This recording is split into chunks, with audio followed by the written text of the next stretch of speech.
Welcome to our channel. Today we are going to show you how to permanently delete your Candy Crush game account.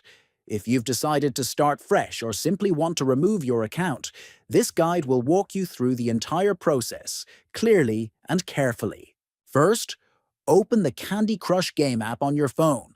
Next, look for the settings icon at the top right, tap on it.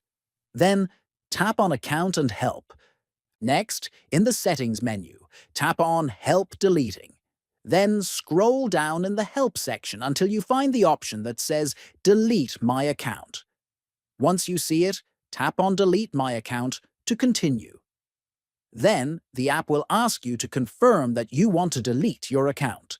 Tap on Delete My Account again. After this, Candy Crush will send a confirmation message to your registered email address. Finally, open your email and find the message from Candy Crush. Open the email and click on Button to confirm that you want to delete your account. Once you do this, your Candy Crush account will be permanently deleted and all your game progress will be removed. If this video helped you, please like the video, share it, and subscribe to our channel. Thanks for watching.